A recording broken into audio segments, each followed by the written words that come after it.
Nirvana, the band, the show, the movie is a movie that came out of nowhere and just smacked me in the face with laughter and joy. All right. I don't know if you know Nirvana, the band. I don't mean Nirvana, the band, the grunge rock band. I mean Nirvana, the band, with two N's. So if you don't know what I'm talking about, there are these two Canadian guys who are named Matthew Johnson and Jay McCall, who about 15, 20 years ago started this web series called Nirvana, the band, about these two guys who make goofy music, and they dream of playing this prestigious music venue called the Rivoli, and every episode is essentially about them scheming and plotting and finding ways to get a show at that venue, but they never get a show there. And they get into these wild antics going out on the streets. It kind of reminds me a bit of the old HBO Tenacious D show, which I love so much. One of my all-time favorite shows. I've seen it countless times through and through. Or I guess you could say it's kind of like Flight of the Conchords.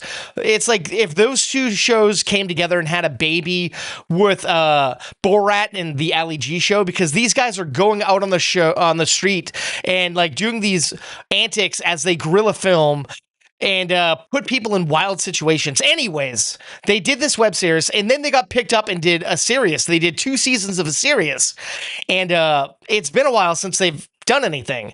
But a few years ago, they made a movie called BlackBerry, which I loved. It was one of my top movies of that year. It was about the creation of the BlackBerry phone.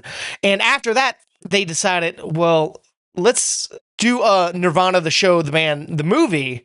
And by God, I came in and I was blindsided. My buddy sent me some links to some YouTube clips of the show, and I thought it was kind of funny. I said, all right, this premise is kind of fun.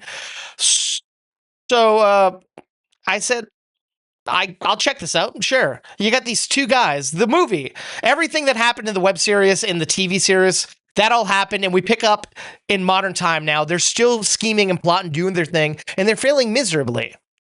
And one night, Matthew gets an idea by like thinking we could fake traveling back in time and send ourselves a video talking about how we got to save the world with a song, and if we don't play it the Rivoli, the world's gonna end. Kind of like Bill and Ted Face the Music, the last Bill and Ted flick, but it's a little more earnest. So they're clearly like paying homage to this type of stuff. They're decking out an RV to be like the DeLorean from Back to the Future. One thing leads to another, and there's a fire that happens to the fake time machine when some orbits. If you don't know orbits, it's a drink from the early aughts.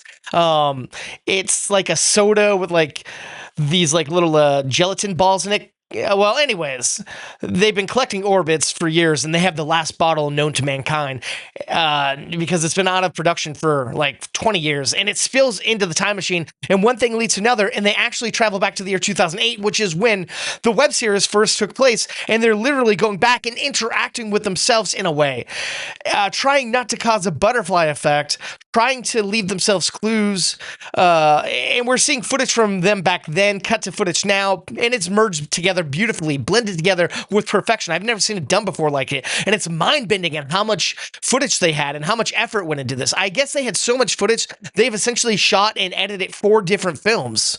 They showed this at Sundance, and what we're seeing now is completely different from what they had then, and there's a lot of ups and downs, peaks and valleys for these characters. Of course, they break up and they get back together, and they need to essentially find a way back to the future. And it's not easy to do because, like I said, they had that drink Orbits that is the whole way to get the machine going. But Orbits is out of stock in 2008, and they can't get their hands on it. So crazy antics have to happen. It gets wild. It gets wacky. They're in some deep shit. These characters are going through insane stuff. And there's a scene where they want to jump base from the CN Tower onto the football field or baseball field that is below the CN Tower, and they actually cut the cord keeping them bungeed to the CN Tower, and they bungee off the CN Tower. I don't know if it's real or fake, but it looks so real. I don't know if it's real or fake, and it's kind of like Borat and Ali G because they're in these awkward situations and they're interacting with people and they don't know that it's a movie. It just blew my mind at how ballsy and awesome this is. I implore you to see this, whether you know Nirvana, the band, the show, or not. Go and see it. This movie is a homage. It's so many Easter eggs to other time traveling movies, and Easter eggs to the series of the show. If you like comedies, time travel, sci-fi movies, you can check it out. The good thing about this movie is an hour and 39 minutes, and it flies by. I would watch hours and hours more of this. I want to see the show. I want to watch the web series. This is so compelling and cool. And they only shot this with like a crew of 3 or 4 people, which is so crazy. It's like a film student's wet dream. And it's so fantastic. It's so glorious. It's so Canadian. Like, this movie's so freaking Canadian. It's like maple syrup and poutine are just thrown into your face, man. I had a great time watching this.